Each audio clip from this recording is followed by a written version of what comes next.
And my finger, ow, ow, ow, ow, ow. Oh no, don't boil on me. And be gentle when you're, are you serious right now? Adam, you said it, it's your fault.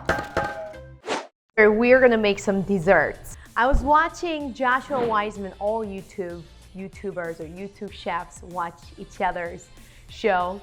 And I was watching his old episode and I came across Levain chocolate chip, did I say that right? Yeah, Levain chocolate chip cookies that he recreated. And I'm excited to make that because it looked awesome. He even flew all the way out to New York to try it. And I'm really glad that I didn't have to go all the way to New York to try it and then try to recreate it. So thank God for his time and his expertise. So I just have to recreate those following his instructions. So first of all, I have 1.5 cups of cake flour right here. And you have to use cake flour. You can't use just regular flour. We're going to add regular flour in addition to cake flour. And we have 2 cups of all-purpose flour, 1.5 teaspoons of kosher salt. Now, how I do this is basically set my thing to a very fine level here. I love my oxo so much. We're gonna be here for 5 minutes. I'm kidding. I'm gonna rotate as fast as I can so I can get 1.5 teaspoons of kosher salt. Okay, so that's about a teaspoon, 1.5 teaspoon, and then 2 teaspoons of cornstarch. All right, so I got that all taken care of here. And what we're gonna do is just whisk and whisk.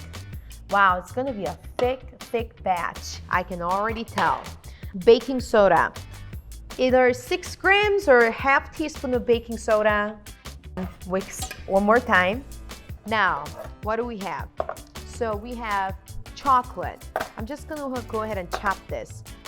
Roughly chop it, and be careful when you chop chocolate. It tends to wobble a little bit. And I've definitely injured myself when I was just cutting chocolate. My mom was like, how did you cut yourself cutting chocolate? Okay, we are to the end. Ha!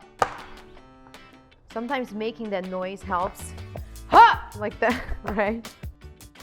So, into our dry mix, I'm going to add our butter. The recipe calls for 1.25 cups of that. So, this is about a cup. That's also a cup. It's still a little bit hard, and I don't want this to be hot, but I want to melt it so that it'll all mix in nicely. Again, I'm not boiling my butter. I'm just melting it. So Joshua Weissman makes this recipe on in a stand mixer, and I realized not everybody has a stand mix. I also challenged myself to show you how to make things and how to bake things without a stand mix, because that is a fancy tool. It's not cheap. And if you live in Chicago, New York, you don't always have space for it. It's a huge thing. It's as big as that trash can right there. Okay, so our butter is here, and I'm gonna just turn off the heat. Are you ready? Because I'm ready.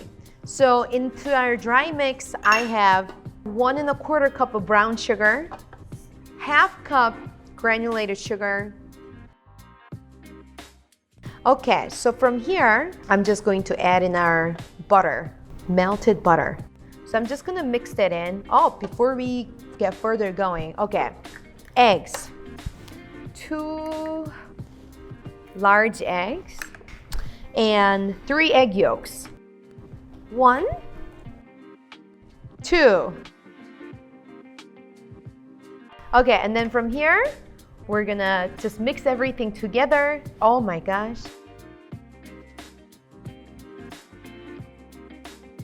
Okay, we have our mix. It's pretty buttery, as you can see. And then we're just gonna add our, chocolate as well as our walnut. I've got 2 cups walnuts here, already chopped. we gotta mix it all together. So, oh, it's a lot of chocolate. Ooh, look at this. Mix everything together. You do not want to melt your chocolate. You want to be able to work with your chunks like this. Okay, we look pretty good here. Time to make our balls. Parchment paper, very important. The recipe calls for big, I'm talking big scooper, ice cream scooper, and I don't have that. This is a small chocolate chip, small scooper. So what I'm gonna do is I'm literally going to just like add more and make a size of basically a baseball. What do you think? That looks like that, right? Wow, that's a big guy. Looking good. Make sure you distance them enough so that when it expands, it's not going crazy.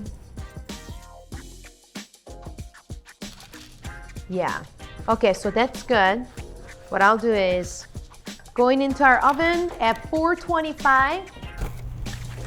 Ooh, my face is burning. Okay, we're here.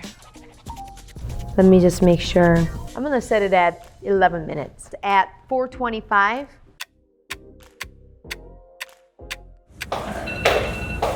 Okay, time is going off. Oh my God, look at that. I know I have to let that cool a little bit. I wanna touch it so bad. Look at that. I had very little faith, you guys, not gonna lie. I was like, 425, whoever bakes cookies at 425, that's like the highest degree I've ever seen. Okay, that is gonna be destroyed. Did you see that? All right. And I know this is kind of crumbly, but Looks good to me. looks good. And the best part, you guys, is while that is cooling beautifully over here, I'm gonna make a second batch. Okay, I think we're looking good. Exactly 12 cookies. These are monster sized cookies. That, and then our last guy. Our second batch goes in, same temperature. So from my experience, 11 minutes is perfect. So guys, we made this. It looks so freaking good. It's still hot, I can feel it, and I'm very, very impatient. Like, ah. Wow, it smells so buttery. So that was a huge success. And I think the key to make this successful was, you saw it, 2 sticks of butter for 12 cookies. So you do the math, how many tablespoons of butter are in each cookie. Well, thanks, Josh. I'm gonna say that because with your special trip, I was able to save myself from taking a trip, although I love New York so much. And next time I go to New York, I'm definitely checking out the cookie shop. And you guys, we learned today that you don't have to go all the way to New York to get the best cookies. It can be made right here in your kitchen. And you saw that, you don't even need a stand mixer. So I hope you enjoyed this. And most importantly, I hope that you enjoy eating this with some cold milk. And I upload new video every single Tuesday at 9 a.m. Central Standard Time. So subscribe and hit the bell button. Thanks for watching.